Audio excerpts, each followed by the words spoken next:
we have the great privilege of having, as part of our program, Peter Freedman AM, the founder and chairman of Røde microphones and the maverick behind one of Australia's greatest ever manufacturing success stories. Peter, thanks for welcoming us into your amazing office here in Sydney. Let's start, though, if we could, where it all began, and perhaps even before that, with your family history. Born in Sweden in the late 50s, moved to Sydney in the mid-60s. Tell us about your family and that transition. Yeah, so I was born in Stockholm in 58. My father was born in London. My mum was born in Sweden. And they met when my mum went there in the early 50s, started as a nurse, and they met, married. And my sister Sharon was born in 56. And then they decided to go to Sweden. My grandmother was there. And it was quite difficult for my father then. He was very technical, but not a formal education. A lot of learning difficulties, which I inherited, which was difficult for me. But also later on, I found out it was part of a superpower, if you want to call it that. You pay for everything. But anyway, clever engineer, self-taught. And but in Sweden at the time, in the 50s, incredibly xenophobic. So their whole rule was you can't get a job without a work permit, and you can't get a work permit without a job. I mean, they kept you out. And so even though I was born there, my birth certificate is British, and I'm the 56th person born in Stockholm under the protectorate of the British Empire. So how wild. Anyway, so he's there sweeping the snow, doing any camp, fixing toasters and radios, and he was invited by one of the people in the building there, in the apartment, to come to this company to work on the line. So he got a job and then got the permit, and he's just assembling bits and pieces in an intercom company. And it was just as they were going from valve technology to transistors, but the engineers couldn't get it right. And so my dad played around at home with this circuit, came in with it, like this guy on the line, and showed them, and it was amazing. And it became one of their biggest sellers, lasted for 25 years. They made him senior engineer. Incredible story. But the sad part of that, and I've got actually, they gave him some cufflinks, which I always wear when it's something special, and it was as a going away gift. He decided to get out on top. This was in 66. So I think he had the job probably B9, quite a long time, because he could see that technology was rising above his capability, and they didn't know he didn't have an engineering degree, and he didn't want to feel stupid. So I feel so sad that he had to pull out. But that's the sliding door thing. That's why we came. He was also working, both mum and dad worked crazy hours. I always remember them being around, but they even had a little workshop next door in Stockholm where we were. And so, mum was with us during the day, and then dad would be working. He'd come home, we'd have dinner, and then we go to bed. But then mum goes out. I mean, they work 2 jobs each. Crazy work ethic, and they're in a hurry too because of their ages. So they were working on sound equipment for the agent of Dynacord, which is a German sound equipment, still around. I think it's owned by Bosch now. And the only place in the world that didn't have a distribution set up was Australia. And we had my aunt Frida was here. She'd been here since the 50s. So it was kind of like, Australia come, fantastic. So they thought, it's an opportunity. We can get this agency. And Dynacord was the number one sound equipment in the world. All the top entertainers, old names. But Tom Jones was an endorsee, Donovan, on and on, all these different high-end 60s people. They were the leader at the time. So we came to Australia, sold up everything. And I remember the night we left was a kind of a funky thing. Sweden was very socialist.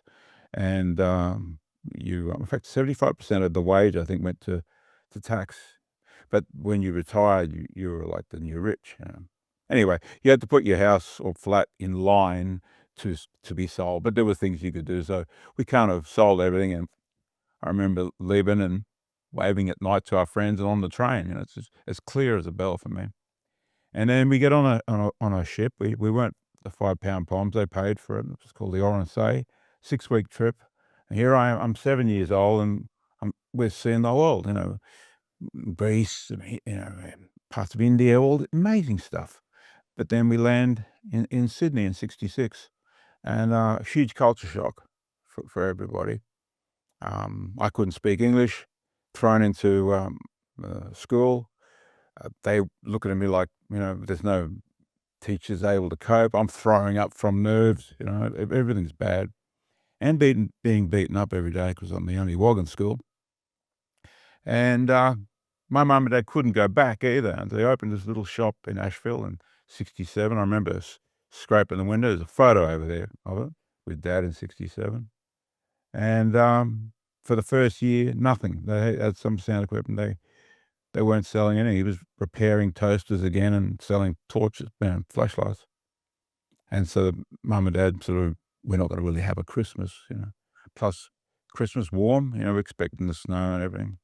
So that was a bad time for them because they couldn't go back. And I remember my mum suffering terribly. She had bad panic attacks and being sick. It was really like, what have we done? And they couldn't go back. But then it turned around. The way it turned around was two things. One, we got our first sound installation at South Sydney Junior Leagues Club. And I actually got the invoice up there, which is funny.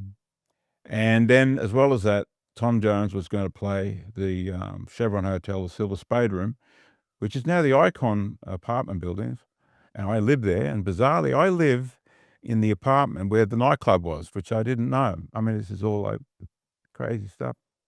Anyway, so with the shot in the arm of the South Juniors, but then also the paper reviews of Tom Jones. And I remember I got a photo of me in the Silver Spade Room, seeing that Tom Jones show. I remember it clear as a bell. Even got a bootleg recording we did with a Revox under the stage. It was in the paper, but if it's good enough for Tom Jones, it's good enough for us. And it sort of pushed the company along a lot, and we did real well. Sad part was my father's age was one. That's okay, but he also had very bad heart problems starting as a young man, and so he couldn't push it. And '69 was Woodstock, so everything changed. Now we had the 200-watt valve PAs, column speakers. He was quite advanced, great sound. And I actually, years later, when I tried to sell to other clubs, I'd walk in and it'd be an old system that my dad had installed, and I'm trying to sell them something new with thousands of watts and a mixer, and I listened to this 80-watt system and I go, it's good. There's nothing I can say. So it was a good year. You attended Trinity. What were you like as a student? What interested you? I only found this out recently-ish. Very bad dyslexia, so I couldn't read. Also, in Sweden, you don't start till you're 7 at any kind of schooling. But then I was interrupted, so I came here, no schooling at all, and by the time I'm 9, I still haven't gone to school. So I can't read, I can't write, I can't speak English, and I got dyslexia, and off the scale ADHD, which, I mean, now it's very trendy, but it wasn't known then. So, yeah, it was pretty tough.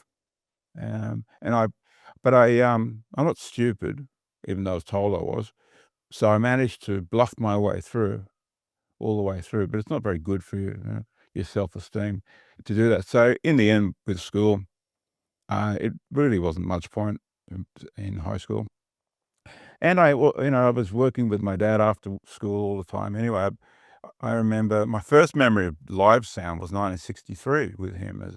So it's all I've ever known. There's even photos of me in a bassinet in the back of the car as Mum's delivering the amplifier that Dad's repairing. So it's literally from birth. Tell me about what you remember of the shop in Ashefield that launched in 1967. I can picture it in my mind. I can walk through it as I can the one when we moved up the road in '69. Yeah. There was a company next door called Deering's, and they made wooden cabinets, and my dad designed these loudspeaker columns, kind of like line arrays. He was a very advanced, clever man. Love him dearly. Wish I had more time with him. And we made them. The shop was about twice the size of this office, or not maybe 1.5 times. It's a little couple of PAs, and we had some friends, or Mum and Dad had some friends, which I still know, Bob and Sonia Dixon, who were a club act, very good, beautiful singing, playing. And Bob was an engineer still. They live in Adelaide. I see him regularly. It's amazing. And they would borrow the sound system and they would go out and play in these clubs. And then it was a way of demonstrating them. It was great. So they were a big part of it. And they were close friends. As I said, still friends now since 67. Amazing, huh? Beautiful people. Like family. Sounds to me as though your dad, or your parents, but in particular, your dad was your idol. Is that a fair assessment? I don't know. Now, I dream about him. But and think, oh, I got to say, he died in 87. So, but I didn't have a close relationship with him. He came born in 26, and kind of an odd family too. No emotion and all that. The era, man, that was a tough time of depression and all sorts of stuff. Plus, my grandfather, 1898, my grandfather was born and he was orphaned. He was born in a workhouse. I don't know if you know Dickens, literally, like, really? Yeah. And then was on the street as a 10-year-old selling matches. So it's kind of like, you want some damage? So that's where that comes from. And I found out some interesting things about how trauma is passed on genetically. Bizarre, huh? So you have to fight that. Not that I'm using any of that as an excuse why I'm nuts. But anyway, so Dad's very calm and quiet and just into his tech. Mum was the driver. My mum Astrid was the driver for everything we did. She pushed us to, and a tough woman, 5'2", lovely little lady. Even I was a cheeky shit as a 16-year-old saying outrageous shit. She knocked me out once. I thought it was very good. Back in the good old days, You don't slap kids, you punch them in the face and knock them out. She's in the army. Anyway, sweet woman, and I always bring that up, and I shouldn't. She wasn't a violent woman. I was just a turd, the typical teenager. But Dad and I didn't speak much. We argued a lot because you shouldn't work with your parents, I don't think. And I had my own ideas, and I was a genius as a 16-year-old, and I wanted to do large concert sound. And to do a large concert sound, it's how you take a small fortune and wipe it out completely. I mean, it's just stupidity. But he kept me under control. They borrowed no money. They did everything very tight. They just worked real hard. But I had to step up. And I didn't realize it then, but I had to kind of take over when I was 16, which, you do anything. It's like, the kids who work in the milk bar. And I used to look at it now. I went to my first trade show. I think I was 17 in a little suitcase. Must have looked ridiculous. But I didn't think so. I thought I was a businessman. So I wouldn't do it to a kid now. But yeah, so I've seen this. I've seen our industry probably as if I should be 80 from what I know, because I started that young, which has helped me a lot.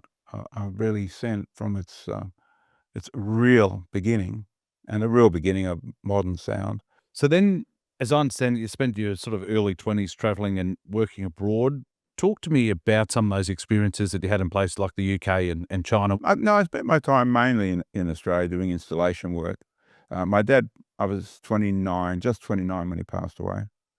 And it was a shock because I was talking to somebody about it the other day, and how important it is. I thought it was a beautiful thing. They said, every time you meet a friend, you should, and you give them a hug or something, and I'm a real touchy-feely guy now, you should make sure you think about it because it could be the last time. Yeah. So, just think about that because it was with my dad. He was always sick. He was always going to hospital. And I remember the Friday, he said, "Oh, I'm up to shit. I got to go to the hospital." And I, "No, I'll see you. I'll see you on the weekend." And when I'm out with my wife, and we get a call, and he died. I'm like, what? Like that kind of shock.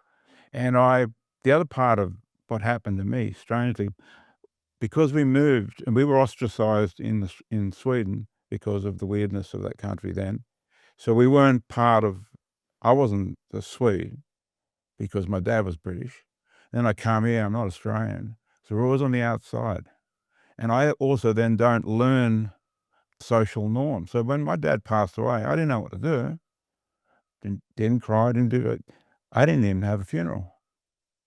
It's like weird shit, man. I mean, when my mum passed away, I did it together. But what did I do? I opened the shop again that day, the next day. And they're all probably looking at me going, what's going on? Yeah. So, yeah, bit damaged, I suppose. Sort of now, I think. Yeah. I wanted to do things. He held me back. And then all of a sudden, I'm in total control. And it's the late 80s. And you can borrow money. So I did. And man, did I borrow. And it built up all these things. Didn't understand anything about business, profit, nothing. I'm a sound guy. I'm great at it. But then, and now I'm a good businessman. But I didn't know. And then, of course, interest rates went through the roof. I'd managed to, I had a nightclub. I did some crazy stuff and earned a lot of money. And my father was still alive when I did have that nightclub, and that didn't go down too well either, because I was earning more in a month than he was taking in a year, And then as a young guy, I'm thinking I'm genius, So the bad things that have happened to me have made me a better person for sure. I wouldn't want success to hit anybody young. That's bad, really bad.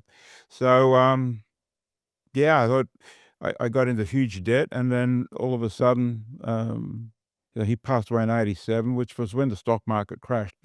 Australia was immune from it in '88 because we had Bicentennial and Expo, and so I was doing club and pub installations of lighting and sound and video and all that, and that kept going. And then I have this debt. I'm bringing in lighting. I'm doing all this crazy stuff, nightclubs, really stretching it, all on borrowed money. And turning over, not realizing that profit's the name of the game. And then it stops. 1990, gone. Nothing. Zero. Everything's finished. And then it keeps adding and adding. And in the end, I ended up over $1 million in debt then. And it could have been 100 billion. That's how huge that was. I'm never going to get out of it. My father's passed away, so I'm looking after my mum. I got my sister who's got 2 children. She's also recently divorced. They're looking at me. I got my wife. I got 2 little kids. And everybody's like, "What are we going to do?" And I feel like the biggest fucking moron you've ever met, because I've lost the family business. I had to sell my house, and even down to having to put stuff back on the supermarket shelf because you can't afford it. My wife had to go and borrow money from her mother to buy sandals for my daughter, and it nearly made me go insane. So I understand how people can get so low that they don't want to hang around anymore, but you got no choice. People say, "Oh, why didn't you stop or run away?" Like, where to? So you got to do it. But I have been odd then, yeah, for sure. And it took 8 years for me to get out of that debt, and I didn't think I would. And that's there's luck there, but the whole luck thing. There's opportunities every day, all the time, right now. It's whether you can see them and take them. And I do have that in me. Whether that was taught, I'm a 3rd generation businessman. Even though my grandfather had a little wool shop in London, and my father had his shop, even the conservative. I come from just what you do. So I understand running a little business, and then I learned what it means to make a profit and be careful with costs. And yeah, but I got through it by selling things at cost. So hoping I might make it back, crazy stuff. I ended up 20 credit cards so that I could get cash, even though it's at 35, 40%, whatever it was. But if you need to do a deal, you can pull that money out, do it, and then pay it back. And so I lived on that for a long time. I managed to work out how to get credit cards. Just start small, and you pull it out and keep it and put it back in. I ended up with 300,000-400,000 in credit on credit cards. I can teach you how to do that. Because if you need money, you're not going to get it. The only time you get money is if you don't need it. Bizarre, huh? So, how did you get through that period? You've described it as 8 years of hell. How did you wake up every day and continue to fight? No choice. Do you want to run away? Sure. And I did an interview with a good mate of mine, Gavin Rubenstein from the real estate. It's a lovely man, really clever, really honest. And I told him about this movie I remember seeing, which kind of spurred me on. It was called All That Jazz. And it doesn't matter what the movie's about, but this guy's trashed and does all these things, standing in the shower and like he's wiped out with a cig in his mouth and the shower's running. And he cleans himself up and he looks in the mirror and he goes, showtime. And that's what you have to do. Now, you don't want him, but you got him. And there's a power in that as well. So part of me now feels like, whether it's delusional or not, incredibly powerful. You can take everything away from me still, put me out in a garbage bag, and I'll be back. Even at my 67 years now, I feel like I'm 30. So it's a good power, but it's also weird. You're damaged from it, but it's powerful. I wouldn't wish it on anybody, and I certainly not my children or anybody I love. It's brutal, but it's powerful. In 1990, you imported 20 low-cost Chinese microphones. What happened next? Well, it was a bit earlier than that. So actually, I've got it here. I bought this in 81 in China. I went really early, and it was very strange. I remember going to Shenzhen, and it was rice fields, and they would take you in, and there would be these friendship stores, and it was just weirder than anything. But I was fascinated. My dad taught me that too. He was always traveling. He was early everywhere. Bizarre in the 60s. He was the first, with my friends, going on an airplane. Man. Dad did it. I think 5 flights to get to Europe. But so it was again in my understanding. If you're brought up to do something, well, why wouldn't you go overseas? So I bought this, and it's a condenser microphone. I think I paid $10 for it, but it wasn't what I did. So I had a room at my company where I kept samples, and it was in there. And when things went really bad, couple of major things happened. I got out of the company where we rented in Summerhill, which it was hard, and I went to Røde. And it hit me hard because the business was everything. It was a family, represented everything. So that I'd let down everybody and lost the family business.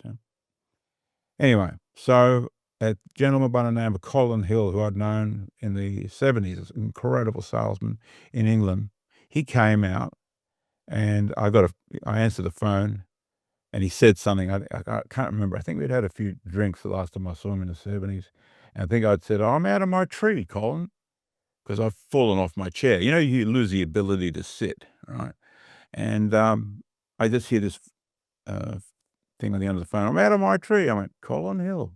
And he was here for a business trip. And we got together and had a drink. And one thing that I do pride myself in, I take initiative with things. So before you leave, I'll ask you if you want a job, both of you, because if I find good people, I do that. And so I said, why don't you come and work for me in Australia? And he went, I'd always wanted to do that. 6 weeks later, he was here. All right. So it's taking opportunities, isn't it? Like, I mightn't have said that, and he would have gone back to England and nothing happened. But he's probably one of the best salesmen I've ever met, face to face. He loved people. I'm a strategist, I'm good with strategy and tactics. I don't say I'm a natural with people. I can pretend. I can do my Showtime thing, and you'll think I'm an extrovert, but I'm shy. Anyway, Colin, killer. So I brought these mics out, and I said, I can get these. I don't know if there's any sales in them.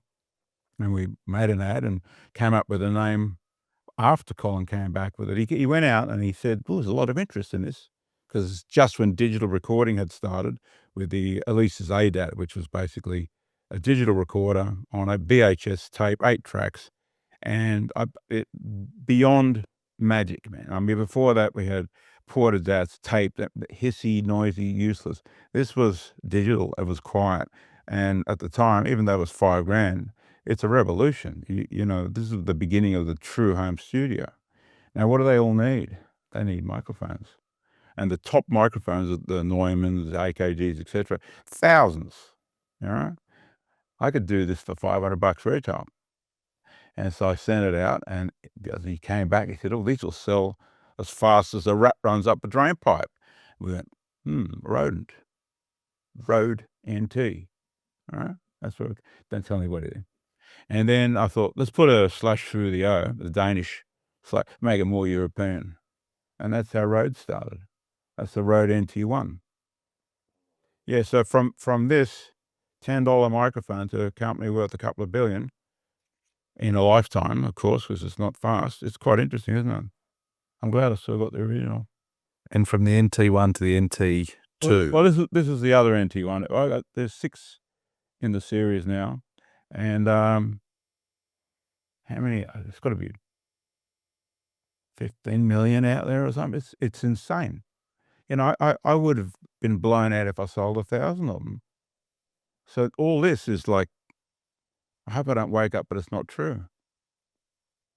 Yeah, but it's a long time. I mean, it's it's the evolution. Like, this is a capsule that we manufacture. This is the engine, the heart of a condenser microphone.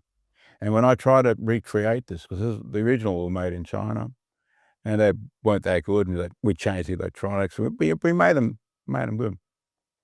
But to make this here, I got a price from a local engineering firm to machine what they call the backplate, and they wanted $1,000. This is back in 1990. Now we make this. This is better than anything in the world now because of the precision machinery we have. And my raw cost in parts is probably under $1. But I've got $500 million in machines. But everything was stacked against me from doing it. But the other reason that we're successful now is there's no industry here. So I had to do it all myself. If all my opposition, the big companies, Shaw, Sennheiser, Audio Technica, everybody you can name, around them is everything. So why buy the machine? I had nothing. But then it became my fortress because we do it all here. So, plus I dig machines anyway.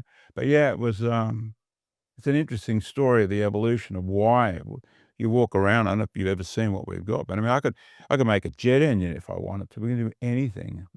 Plus the engineers to do it, tool making, plastic injection molding, 3D printing, the highest level, everything you can think of, we've got it in-house. A $40 million plating anodizing line. And with that one, it's like, anybody tells me it can't be done, that's me going, I'm going to show you, I'm going to do it. It's like, I've got a bit of a weird thing in there. So the plating thing, I was told that's not possible in Australia. And there it is. Where does that come from? I want to win. And don't tell me I can't do it. Great philosophy. So from the very first product, the NT1, you got an order of about 200 units from a place in West LA. It was 100. Yeah. We're doing all right, and I'm traveling backwards and forwards. It's pretty tough on my family, on my wife at the time, and my children. I think my son at the time thought I was dead. And here I am walking. I've got photos of me. I mean, I was the size of a house. No money. I've got the ticket on a credit card. Have to sell something or I can't come home.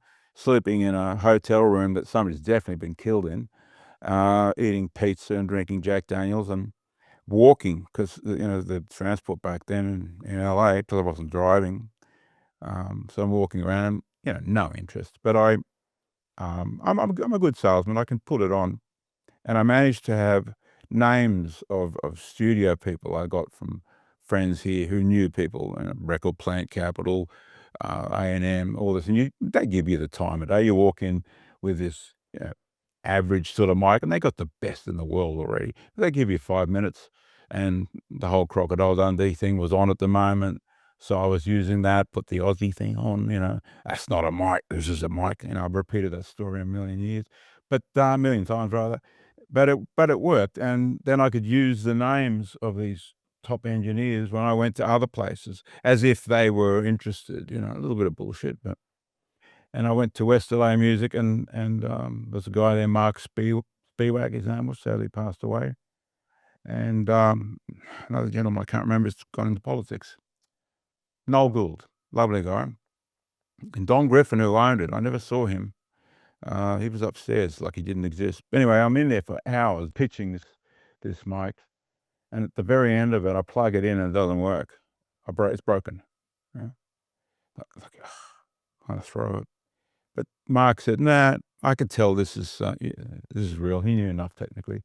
And he was into the pitch. And so they gave me an over 100. And I walked out and crying because you can't sell anything in America. They've got product they can buy wholesale for less than you can buy the parts. So you got selling. So that was where my understanding of the world market came in. The beauty of the check and the order was that I couldn't cash it. Like I've got to go home to Australia. But nonetheless, I knew we got something. And from that, it started to build. We sold in Australia. We sold some mics there. And then I, with Colin, who was going around selling, great salesman, as I said, sadly passed away as well. A huge part of our business. So I could concentrate on the technical, and he could do the sales. And international, he knew the international sales. And when we set up the structure worldwide, and so we decided to do a trade booth at the show called NAM, National Association of Musical Merchants in Anaheim, near Disney's. And we had a booth, like about that big, next to some garbage bins and some steel drums. It was the worst. And again, freaking out because we got no money. But we were upgraded to business class. We were like, a sign. And in the first few hours, we picked up distribution for we had one mic. And people going, you can't build a business on one mic. I said, well, I'm going to. And we picked up distribution for Japan, Canada, England. It was bizarre. And so slowly, I can now roll that through over many years. It just built and built and built. And I made another one, and bought the machine. And from that, I mean, I could sit here for days telling you the evolution of how this happened. But yeah, slowly building, 36 years or something. Yeah. This is 51 years I've been working full-time in pro audio, though. And presumably with each release, you're building more of the components in-house rather than, yeah. So tell us about the product evolution for the NT1. We changed the companies as well. In China, they couldn't believe it. And they were good people, I must say. And I had no money. I couldn't get a loan. And the beautiful thing with China then, it was all government-owned companies. So one company I worked with was company 797. They numbered them all. 30,000 employees. They were the big acoustic thing. And there's 798 as well, but that's now an art area. This is in Beijing. And because it's not their money, and the other thing I did was they couldn't get out of China. So we'd have these delegations come where they'd want to come and check out Australia. So can you invite 20 people so they can come to Australia? And I'd look after them, drive them around, did everything. It was great. Backwards and forwards, we're doing all that. That was important to them. And so I'd owe them a lot of money. And I should have paid them maybe 90 days. And I couldn't because, I was going to steal from it. And I paid them every cent in the end. But sometimes I'd get a year's credit because all I'd do when I was really owing them money, I'd get on the plane, go back to China, give them another order. We'd have a big party, and away we go again. So, the Chinese government funded me. Thank you. Well, you do what you got to do. The other one is if you owe people money, don't hide. Yeah. You can say, I can't pay it all, pay a little bit, and be funny. And I used to say, even here, somebody, you haven't paid me for 3 months or 4 months. I said, mate, the way I run it is I have a hat, and I put all the invoices in the hat once a month, and I pay one, take one out. I said, if you upset me, I'm not even going to put you in the hat. Just make it funny, and then pay them, and they won't shut you down. They won't be happy with you. Don't rip anybody off. And you can do it with no money. I want to ask you about the decision, and we'll get into it shortly, but to manufacture here in Australia, particularly in the 90s as the business was expanding. You could have continued to source product from overseas and then just assemble it here. What gave you the vision to think, actually, I'll buy and use capital to actually buy machines, take Very simple, mate, very simple. So God bless them in China. They were good people, but we woke up the world. Right? We were the first. I couldn't believe it. I'm standing there in the States, and I'm the only one there and anywhere in the world with this. I'm going, oh, man, that never happens. So even then I knew, right? And then, of course, very quickly, other people rock over to China within a year or two, and they're getting offers to sell to other people, and they started to. So, well, fair enough, as anybody would. It's not being ripped off by bad Chinese business. They're the most moral people I've ever met, the ones, and they're still solid friends over there. And China's one of our biggest markets, but they're business people. And so I thought, all right, I can't protect this because I don't control it. And that's what forced me to do it. I have to be the master of my own destiny. I have to make it as much as I can. And that's when I started working, as I said, on the electronics we could do. The capsule, that was difficult. That's real science and precision. But eventually we managed, and the bizarre thing is, as soon as we bought machines, we were doing it better and cheaper. And also today, not 3 months from now. And if I have an issue in any part of our company with a product, we've got metrology areas to check things, we fix it immediately. And it's, a Kanban, you stop, you fix, you move on. And the quality is just mind-blowing. So I am the biggest machine junkie ever. Plus, I dig the machines. We're doing stuff out of Japan, these aerospace machines. They go down to 12 nanometers tolerance. You have to have them in air-conditioned rooms. It's weapons-grade stuff.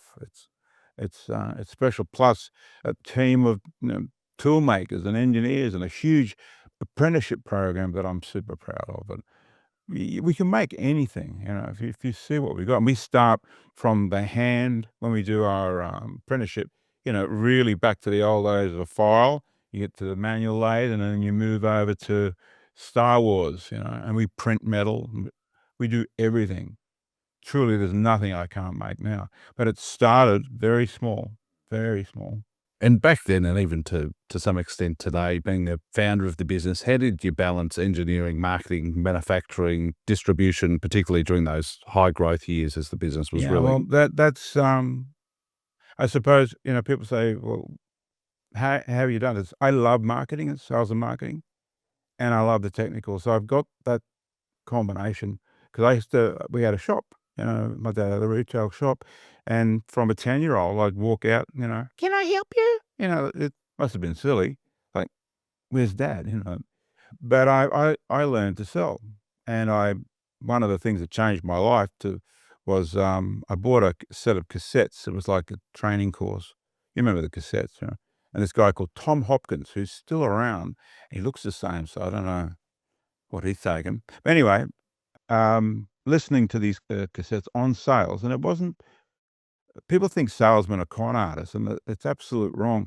A good salesman believes in what he's doing, wants to give the customer the best thing he can, and get repeat business. But there's a way to close as well, and there's a way to do this.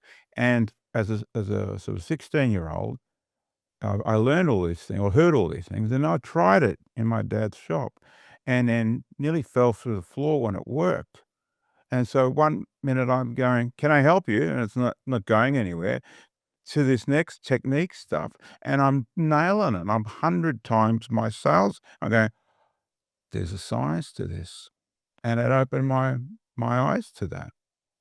And so I became a great marketer. So in the beginning, I did it all. I mean, sales, marketing, the technical side, which is also my love. And of course, now I have masters of it with me, but I know enough of it. I direct all engineering in a little way. I sit in my here and dream, but then I have PhDs and people so far above me is what I try and employ. People, I don't need another me. I want the ones. If you're the smartest person in the room, you're in the wrong room. So we're a great team, but I do know what I'm doing. The only one I'm out of my depth a little bit, and I'm working very hard, is AI, because I've yet to find somebody who really knows it. But yeah, we're deep in that, and that's fun. And anything that I can't really understand, now you have my interest. Yeah. What about reading trends? In 2004, you launched a product, the original Røde video mic. The podcaster USB mic is another innovation that you pioneered. The iPhone iOS mic that came out, I think, in 2013. Now, Wireless Go and all these sort of Don't products. forget the RØDECaster Pro mixer. RØDECaster We Pro. made about 4 unique, disruptive things that everybody's copied. So yeah, are we proud of what we do? For sure. But it's not hard. We're not sitting there going, "Oh, what should we do?" We know what we're doing. We don't look. I don't do focus groups. I'm going to tell people what they want because I know it. I make things that I want. I can predict the future because I know this 100%. The amount of products that we could do, man, I'll be dead before we do them. There's so many. Now we're very careful. We run a stage gate process because you can have 1,000 ideas. Which one should you do? Or if you can do 3, there's a system, no matter what you want to do. So Professor Robert Cooper started Stage Gate International. That changed my life again. And all these things are so freely available. A few bucks, you buy a book, all right? MBA, all that stuff, man. Just read a few books and then get out there and do it. So yeah, we know what we're doing, and now we're funded. That's why we're dangerous. Yeah, and we're also only the paranoid survive. We don't. We're not arrogant. I've seen, because of my life in the industry, I've seen all these big companies that I thought they will never die, and then they do. And so that's not how you do it. But I used to think, no, I know how to do it, and don't be arrogant. I want to ask you about that because if you look at your business journey, obviously the difficulties of the 80s and 90s significantly challenged you. What did you learn during that period that has led you to such enormous success today, do you think? Don't believe your own bullshit. Remember, anybody can fall. Don't go out to hurt anybody. Be kind to people. And in our company, like, that's big here. It's a great team. I can't remember when somebody was fired last. We're very careful who we allow to join. I don't do that anymore and get involved in hiring, but I know what's going on. And I used to say to people and give them a job offer, and I said this recently in an interview. I always say, well, okay, I'm going to offer you the role after we've scoped it out properly, because a lot of times when you do the other way, people walk in and you make up your mind 5 seconds. You say you don't, but you do. No, scope it out and you end up with 20, 30 things, and then you log it and then go, didn't think that person was right, but it is. And then afterwards I go, here's the thing, you can't say yes. You have to go home. You have to think about it, because when you join me, you join the army. I'm not mucking around, and I'm going to be super loyal. And there's a lot of things with that too. Your family is number one. If you're working for me and you had some problem with your family, you don't even talk. You just go. All right? We all know what the rules are. After that, you come back and you work your ass off, and we're together, and you will be rewarded. It's simple stuff, man. Treat others the way you want to be treated. You've said vertical integration saved Røde. What do you mean? Backwards vertical integration. Yeah, that's being able to make everything in-house, all the engineering. But again, people now come to me and they want to use Røde as an example for Australian manufacturing. I go, yeah, okay. But it's a lifetime, man. You're not going to turn it on overnight. And people, we all want quick results. So if I say, yeah, sure, no worries, 35 years, you ready? They go, no. Well, 51 years for me. But it's my life, so I'm not going on 51 years. Well, like I said, I feel like I'm 30. I wish I was. Got so much to do. Feel pretty good, though. And to what extent has that then created a barrier for entry and a moat around the business?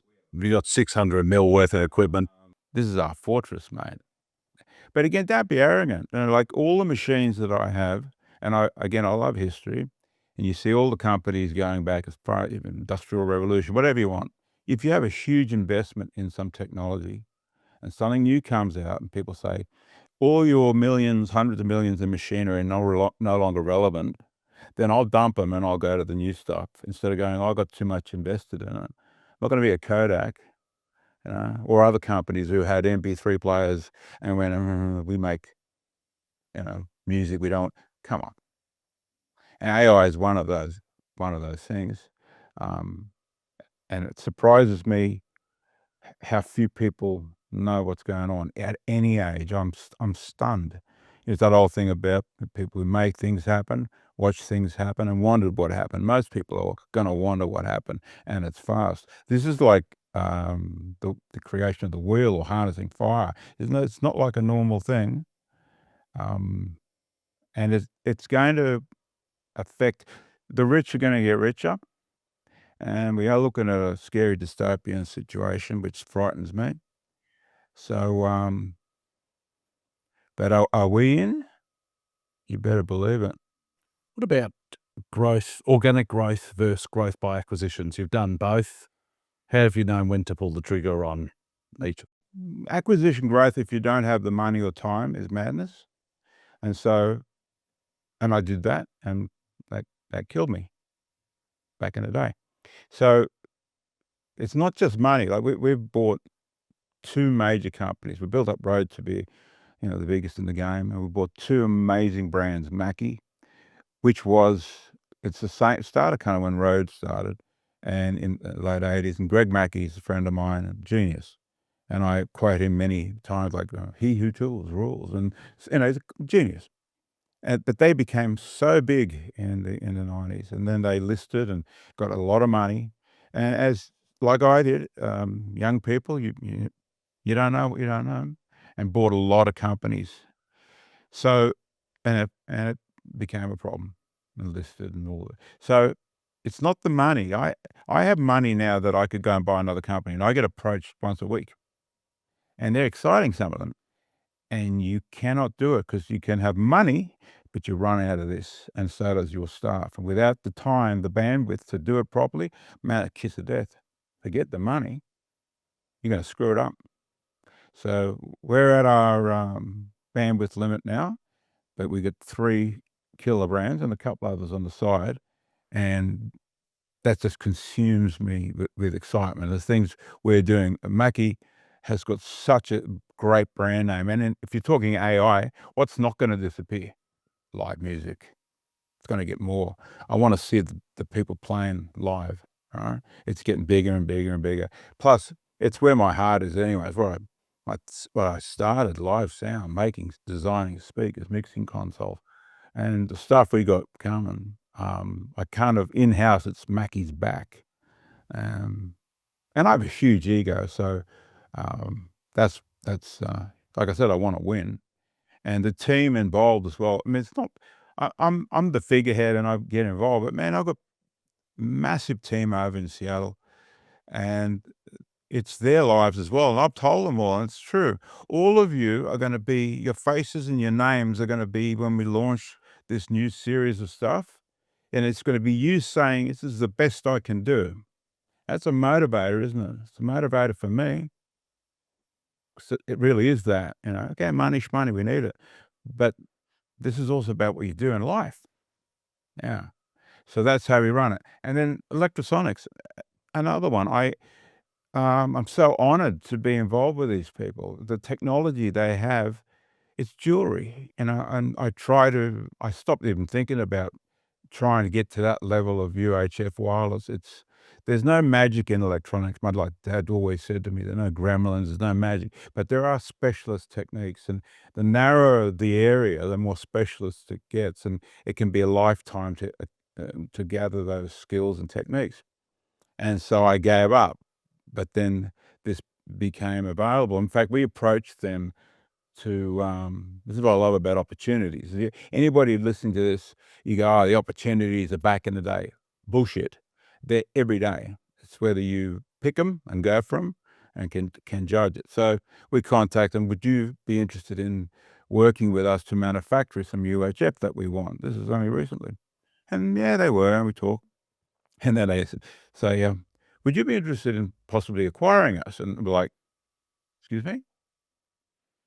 So pretty quickly, we did our due diligence, and man, and the people are everything. And it brings a tear to my eye to go there. Like the place is incredible. The people are amazing, but the COVID hit them, writer's strike, actors strike, you name it. If it's just one hit up, they're at the top end. This is the absolute Formula One of wireless, and spectacular.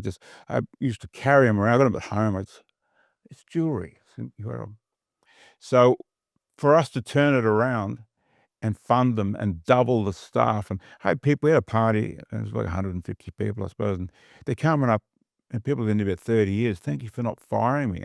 I'm crying, they're crying, and I'm going, I remember when Made in America meant something, and we're going to bring, man, it's awesome, because Australia and America, we are closely tied, and I feel like without the US and without China, all these people, I wouldn't be where I am, and so there's a lot of emotion in there. But I'm going to help these good people to show what they can do again, and then of course we're going to use that technology, and there'll be Mackie live wireless, and there'll be Røde Creator UHF, and so we'll all share. But they're all independent people. But you can tell, how good is that, man? Huh? And how do you integrate the cultures, or what do you look for in the culture of an organization? As I was saying before, culture is everything. So if I went there and they were weird, they're not going to work. I don't care what tech you got. It's not going to work. It's like, this is, it's like any relationship. And I think that's why I hardly should speak about it, but I think personal relationships fail because we don't think about it enough, and we don't scope out who we should be with, or who you are, but I do now. With companies, and being upfront and honest and saying what you feel. It might be confronting, especially in America, and I'm not having a go at US business, but there is a lot of people who are kind of brutal to staff, so they're not used to being well treated. So it's refreshing for them, and they're kind of getting used to the fact that, no, we're not going to hurt you, and we are honest. They're loving being part of an Australian company. Yeah, Australia's got a lot to offer. Plus, we punch above our weight. Anybody Australian, seriously, be proud of. You look back at the history. We're formidable, man, and we have to be, because we're the little ones. We've got to work harder. Yeah, you think about all the bands who've made it. Drop AC/DC out there. Little local band I used to go and see at the pubs and stuff. We work harder. We have to work harder. Whereas you can be kind of a average failure in the States and still make money. Can't here. You'll be starving. So yeah. One of the things that fascinates me about you is the importance that you place on design. You're obsessive about design. You've said design is not just about aesthetics. It's a critical driver of innovation and economic growth. How do you ensure that design thinking goes right into Røde's product suite right the way through? Yeah, design thing, I'm part of the design council, and I had Sam Buccolo, genius, a master of it, and we have a big, very, very strong culture here in the education area, and so I learned a lot about it a long time ago. It's not just how something looks, So we use it everywhere, and I encourage everybody to understand how design, it's just one word, but find out what it is. It's everything. It can change your life and your business. All right? You apply it. There's a systematic way of doing it in everything you do.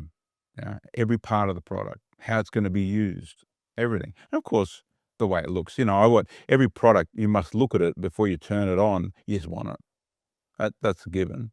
But then it must also make your life easier. And that's what I always, with that RØDECaster Pro, which is a revolution. It's for absolutely so low money, we've changed the world in broadcast.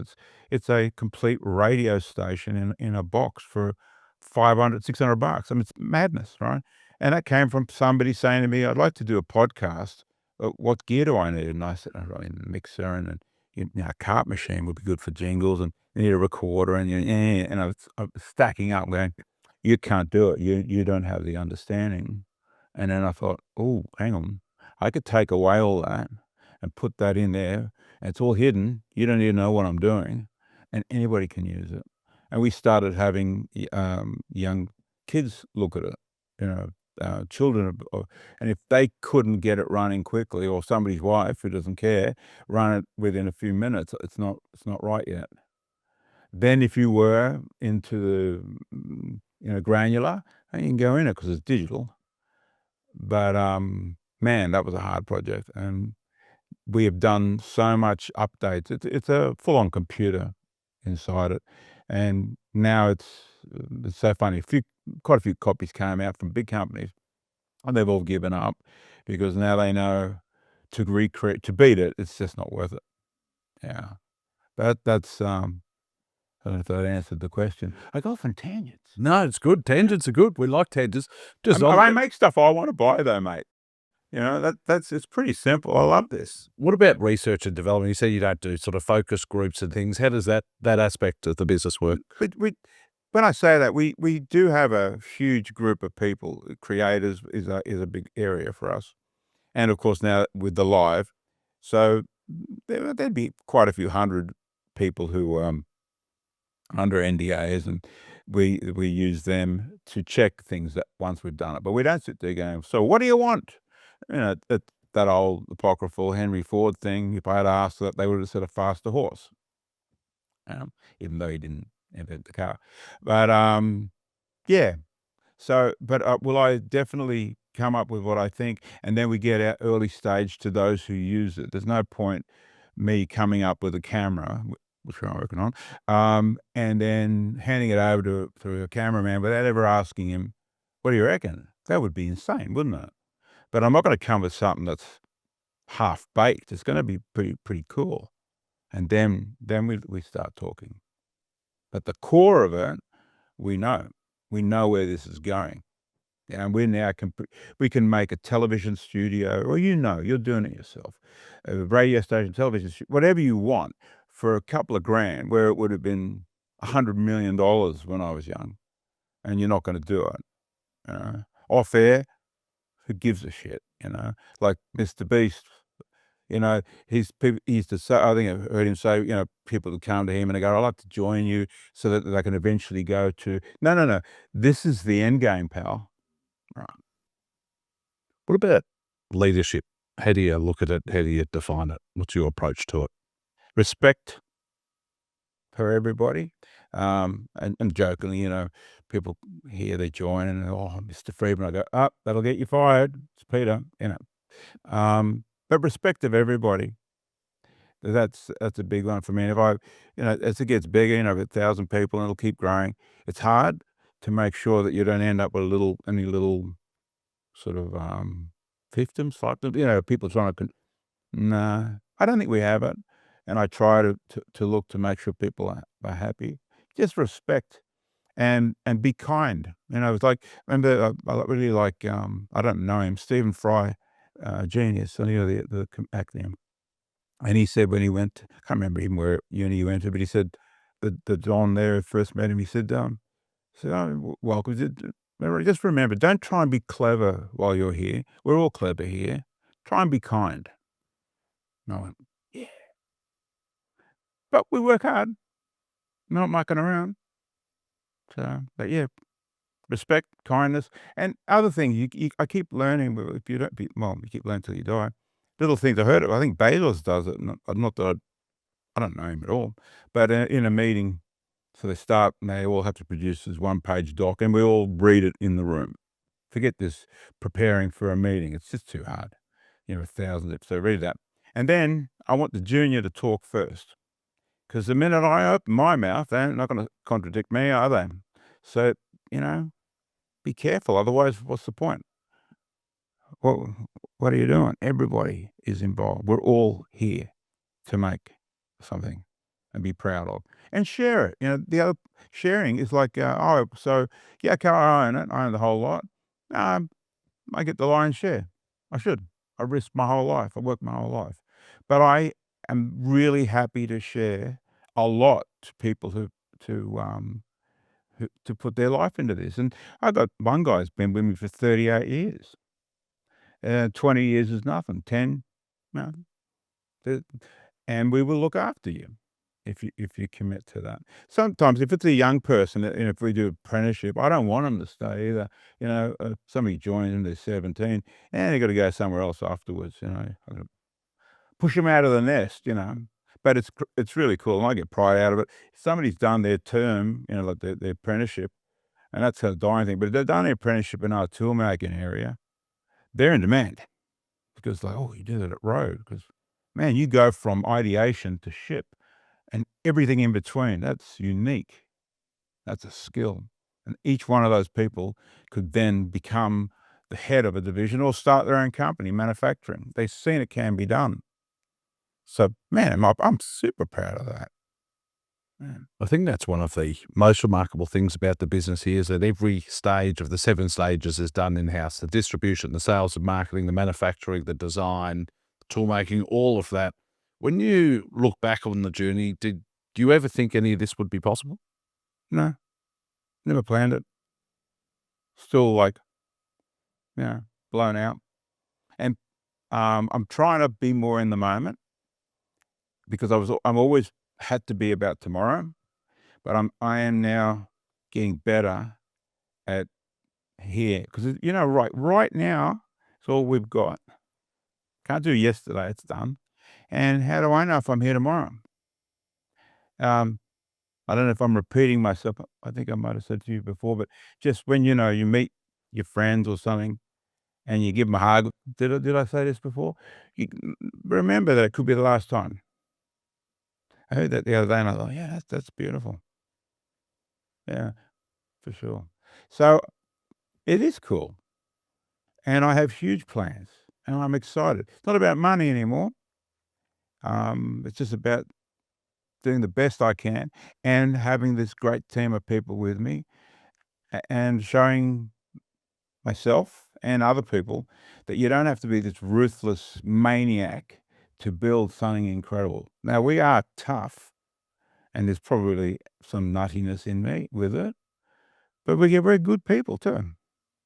You don't have to be horrible. Yeah, just don't be in competition with me. What makes you happy? What makes me happy? I love when I see my daughter. She lives in London, and my grandson and my granddaughter Lily. It's beautiful. I mean, also I did an interview, and I like little kids. The sound of little kids laughing makes it's a really lovely sound, right? So there's a school near me, and some people bitch and carry on about the noise. I don't get it. To me, it's like open the windows. When I hear them running around playing, it's just a beautiful sound.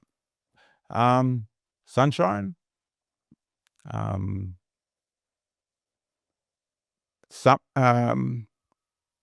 Getting close to death is fun, which sounds weird.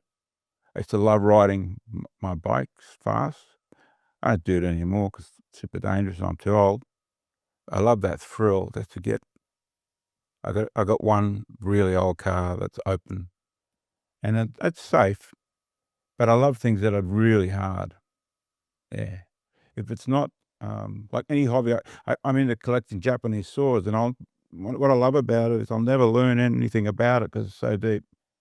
So things like that. I need to push myself out of my comfort zone. Even buying companies like that, like it's frightening. Like you've done it. Now what? Now you got to make it work. That was the party was the easy part. Now make it work. I'm energized. I did find something really strange the other day though. I found out you can be too happy because we got such a rush, the whole team, and we were so happy and so excited for a really long period of time, and then we burned up all the chems, and then we all crashed. I went, I even got like a small flu from. So don't be too happy. What does it take to be successful? A drive to win. Yeah. If you're too comfortable, I think, yeah, you won't push yourself. And fear. You have to risk. Risk is uncomfortable. It's frightening. But now I suppose I'm addicted to parts of risk. You have to learn that. Yeah. But if you're brought up, I can see it, if you're brought up in a very stable home environment, and let's say your family's quite well off, life's really, really good. Where's the push? Where's the drive going to come from? It's probably not going to be there. and an aversion to risk. I know many people very clever from, the accounting firms that I deal with, and PwC. I'll give them a shout out. Amazing, amazing people. My team, who travel with me when we do these things. Yeah, top of the tree. But some people, even in those big companies, and they're doing very well, but they are risk averse. Also not in control. I can't be fired. I can ruin it myself, but I can't be fired. So you weigh up everything. But yeah, what drives ego, the rush of risk, wanting to win. It's not money. I thought it was. And I heard the other day, because I mentor quite a few people, this whole money porn thing does my head in, and I'm getting better with it as well. I still have a lot of insecurity. I'm getting better with that, and now because I've got this so-called wealth, I get hit up 20 times a week for money, so I feel like a walking ATM, and it started to hurt me, but then I get it, so it doesn't hurt me anymore. But I'm pretty quick to say sorry. No, I got my charities, and I'm very happy there, and that's where the bulk of when I drop dead will go to. Because with family, you want to give your family. I love all these sayings. You want to give your family enough to do something, but not to do nothing. Yeah, you've heard that. And Jimmy Carr, the comedian, I heard him say the other day, what's being rich? Rich is if you had more money now and it wouldn't change your life, then you're already rich. And there's not much. So stop all this. You need 50, 100, 200. What for? What are you going to do with it? But it's like this drive. We're told the social media thing of all this stuff that's being thrown down kids' throats is wrong. It's sad. You travel a lot, clearly, for work and no doubt for leisure as well. Not for leisure, no. Just for work. When you look at Australia, how is it placed relative to other countries around the world? What are the opportunities? What are the challenges? Best place in the world. Nothing beats this country. Nothing. I get homesick very quickly. A week, maybe 10 days, and I got to get back. But because we've got so many natural resources, etc., we're not hungry enough, I suppose. Lucky us, eh? But we do have to be careful. But the biggest threat coming, not just to Australia, to everyone, is AI, as everybody says. But it's also one of the greatest things in the world. What it'll do for people who are vulnerable, medical, psychological care, all this. And I do a lot with that area because my heart goes out to vulnerable people. And so that will be great. But there's going to be a lot of pain where, and who knows, but so many jobs are just not needed. So what do they do? And okay, universal income, so what? People need purpose in their life. Now, it'll be after me, but I'd be any young person now, I would definitely be saying, well, there's the service industry, and there's handmade things and music and all those things. That's not going to stop. With a friend of mine yesterday, we're sitting having a lovely meal, and that will be the same in 40 years' time. I don't want a robot come, even though that happens in Tokyo. Open the door, there's my little room service. It's not going to happen in a restaurant, man. It's going to be somebody coming up, it'll be familiar, it'll be food. Nothing's going to change. And we will gravitate towards more of that. But it'll be so good in so many ways, and I have no idea in the other. Nobody does. What about the future of this business? You've fielded approaches over the years from private equity groups, which you've knocked back. You've spoken daily. You have spoken about potentially listing the business on the ASX. Man, I don't know. 1 minute I'm doing this, next minute I'm doing that. What are you weighing up? The biggest fear for me is control. We're great at this. I can't have anybody join the company as a partner, let's say, who then decides to come with great ideas. I don't need your great ideas. My team knows how to do this back to front. Anybody I let in the future, and it will have to happen because it's getting too big, will have to do the investment, and I can guarantee you, with lots of protection, you're going to do very well. But you're going to get out of my way, and I'll show you how it's done. And we'll have this time period. Now, some people in that area, they don't like that. They like to, and I get it. You come along and you put a big, I mean, if I invested in the company in a big way, I'm going to have my face in there. So I get it. It's not going to work. We know what we're doing. My CEO, Damien Wilson, 17 years, master, counting people, everybody. We're great at it. The team's killer. Nobody can come in and start saying they're going to add value by showing us how to do it. The only thing you can add is some cash. Outside of work, you've got, I mean, so much has been written about Kurt Cobain's guitars. Well, that's in London at the Royal College of Music right now. Yeah, so there you Doing go. well. So that was one. You've got Don Bradman's Baggy Green up there, Michael Jackson's Grammys. I have a warehouse 2 streets down the road that I'm embarrassed to show you, full of random shit worth a fortune. And I mean, as I said, I'm embarrassed about it because I went through a stage of, because I haven't had money, and all of a sudden I got some money, and then I started buying things, but it was filling a hole that buying things doesn't do. Now, poor little rich man. I mean, okay, it's bullshit, but I don't want any more, and it doesn't make you feel good. Working on new products, yeah, seeing success in others. Oh man, that's what makes me feel good. Helping others, I love it. Nothing touches it. And then thinking about tech, when I start looking at the tech we're working on, like, you'll see a different. I start talking 100 mile an hour. That's it. Yeah, and these are all cool stuff, and art and all the rest of the things I buy. But so what, man? It means nothing. And I'm only you're only the temporary custodian of this stuff anyway. I'll drop dead in it. That's why I'm also making a point of. I gave the guitar to the Royal College when I was there just recently, because why should I have it? Why should anybody have it in their lounge room? So now it's going to be there for whatever is, and we'll tour it around the world.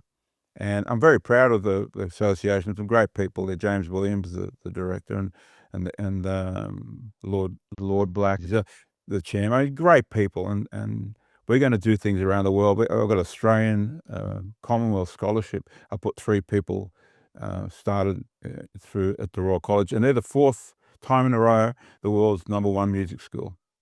Man, it's amazing.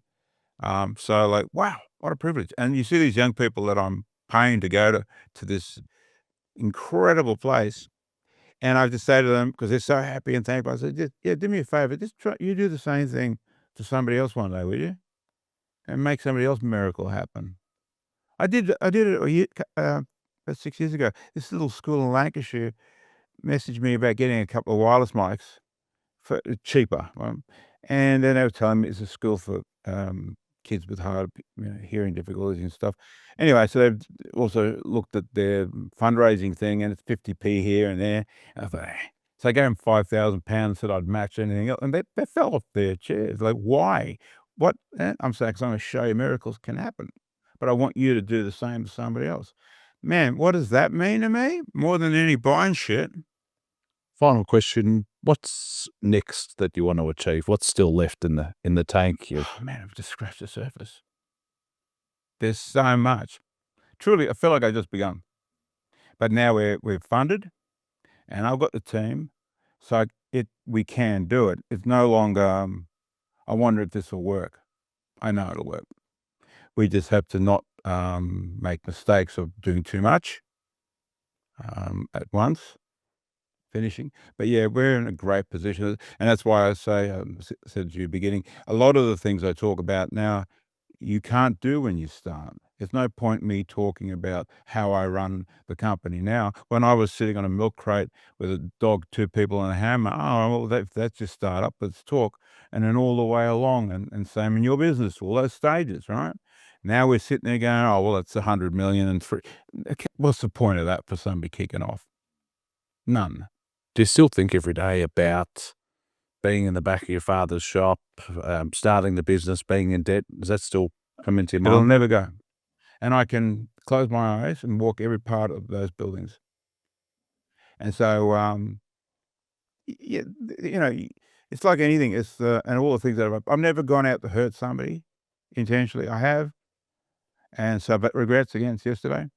Can only win now, and I can try and be a better person. So any of those things are like a big cut on your arm. Your scar heals, doesn't hurt, but you'll see it forever.